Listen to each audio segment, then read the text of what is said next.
Hello नमस्कार, मी Suvarna home kitchen मध्ये तुमचं पुन्हा एकदा अगदी मनापासून स्वागत। मी आज तुम्हाला खूप छान अशी रेसिपी दाखवणार आहे। मी दाखवणार आहे तुम्हाला आज दुधी भोपळ्याचं वरण किंवा याला कोणी डाळ भोपळाही म्हणतं। तर मी इथे घेतलेली आहे मुगाची आणि तुरीची डाळ मिक्स करून घेतलेली आहे। तर मी इथे घेतलेली 1 वाटी मुगाची आणि तुरीची डाळ। इथे तुम्ही मसुराची डाळही घेऊ शकता, हरभऱ्याची डाळही घेऊ शकता किंवा फक्त मुगाची आणि फक्त तुरीची डाळही घेऊ शकता।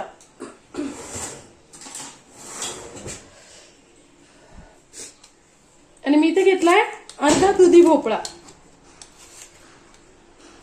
तो छान सालून घ्यायचा आहे। जर तुमच्याकडे अगदी कोवळा भोपळा असेल तर तुम्ही सालासह घेतला तरी चालणार आहे। तर भोपळा छान आपल्याला शिरून घ्यायचा आहे।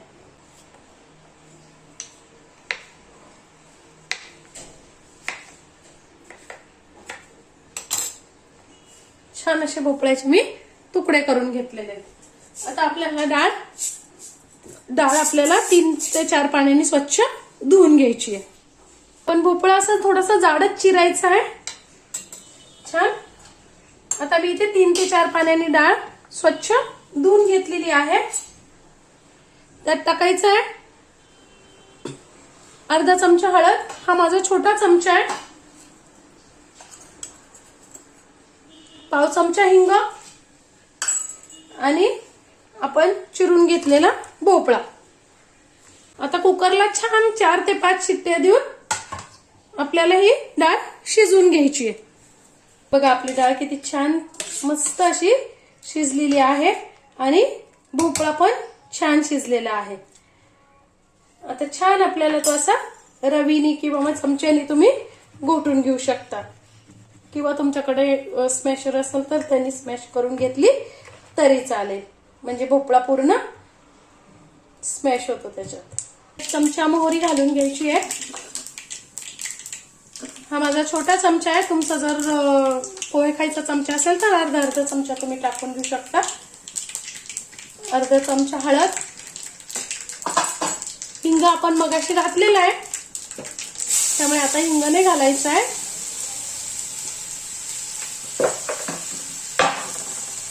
ते मी 1 कांदा छोटा चिरून घेतलेला आहे, तुम्ही कांदा खात नसाल तर नाही टाकला तरी चालणार आहे।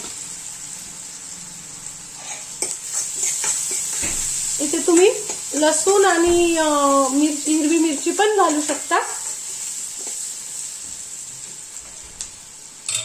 1 छोटा टोमॅटो पण घातलाय।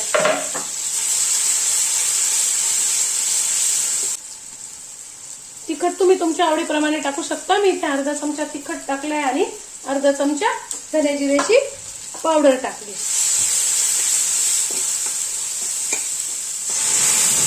लगेच आपण ती डाळ केली ती फोडणी घालून घ्यायची।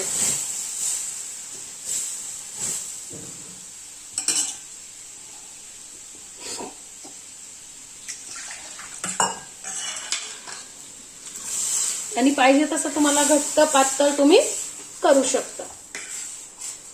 चवीनुसार मीठ, मी इथे 1 चमचा घातले, तुम्ही तुमच्या चवीनुसार घालू शकता। आणि कोथिंबीर। आता छान उकळी येऊ द्यायची आहे। आपला डाळ भोपळा तयार आहे। मी इथे थोडासा गुळ घालतीये, तुम्ही नाही घातला तरी चालणार आहे, पण गुळ घातला तर वरण छान लागतं। आंबट गोड असं आपण टोमॅटो पण घातलेला असतो ना, त्यामुळे आंबट गोड छान लागतं एकदम मस्त। असं आपला डाळ भोपळा तयार आहे। तुम्ही भाताबरोबर, पोळी बरोबर, भाकरी बरोबर, कशाही बरोबर तुम्ही खाऊ शकता। कशी वाटली रेसिपी, कशी वाटली कमेंट्स मध्ये नक्की सांगा। चॅनलला लाईक, सबस्क्राईब आणि शेअर करा। धन्यवाद।